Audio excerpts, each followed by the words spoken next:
സംസ്ഥാനത്തെ എയ്ഡഡ് സ്കൂളുകളിൽ 2016 മുതൽ 2021 വരെ അധിക തസ്തികയിൽ ജോലി ചെയ്ത അധ്യാപകർക്കാണ് ശമ്പളം കുടിശ്ശികയായിട്ടുള്ളത്. 2016 മുതൽ 2021 വരെയുള്ള 5 കൊല്ലത്തിനിടെ നിയമിതരായ അധ്യാപകർക്ക് 2021 ഒന്നാം പിണറായി സർക്കാർ നിയമനം അംഗീകരിച്ചു നൽകി.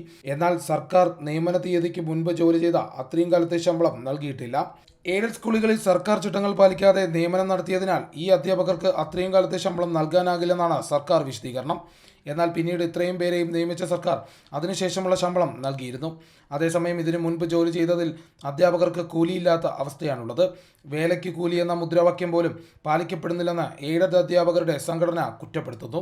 ഒരു തൊഴിലാളി സർക്കാർ തീർച്ചയായിട്ടും ഇത്തരത്തിലുള്ള ഒരു നിലപാടിനോട് കാണിക്കുന്ന മനോഭാവം നമുക്ക് വളരെ ആശങ്കയുള്ളതാണ്. കേരള എയ്ഡഡ് ടീച്ചേഴ്സ് അസോസിയേഷൻ ഇതിനെ ശക്തമായിട്ട് അപലപിക്കുകയാണ്. ബഹുമാനപ്പെട്ട വിദ്യാഭ്യാസ മന്ത്രി ഞങ്ങൾ നിരവധി തവണ ഈ വിഷയം അദ്ദേഹത്തിൻ്റെ മുന്നിൽ അവതരിപ്പിച്ചിട്ടുണ്ട്. ഇതിനുവേണ്ടി ഞങ്ങൾ സമരം ചെയ്തിട്ടുണ്ട്. ഇതിനുവേണ്ടി പല നിവേദനങ്ങൾ കൊടുത്തിട്ടുണ്ട്. ഇതിനുവേണ്ടി കേസുകൾ കൊടുത്തിട്ടുണ്ട്. എങ്കിൽ തന്നെയും ഇതിനെ വലിച്ചു നീട്ടിക്കൊണ്ടു പോകുന്ന ഒരു ഏർപ്പാടാണ് ഈ 10 വർഷമാകുമ്പോഴും കാണാൻ സാധിക്കുന്നത്.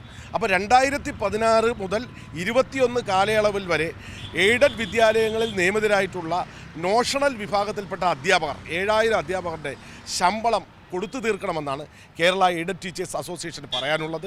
വിഷയത്തിൽ പ്രതിഷേധം ശക്തമാക്കാനാണ് അധ്യാപകരും സംഘടനയും തീരുമാനിച്ചിരിക്കുന്നത്. ജോലി ചെയ്ത തുക നേടിയെടുക്കും വരെ പോരാടുമെന്നും വ്യക്തമാക്കുന്നുണ്ട്. സീ മലയാളം ന്യൂസ്, തിരുവനന്തപുരം. ഏറ്റവും പുതിയ വാർത്തകളും വിശേഷങ്ങളും വിരൽത്തുമ്പിലറിയാൻ സീ മലയാളം ന്യൂസ് എല്ലാ ഡിജിറ്റൽ പ്ലാറ്റ്ഫോമുകളിലും ലഭ്യം.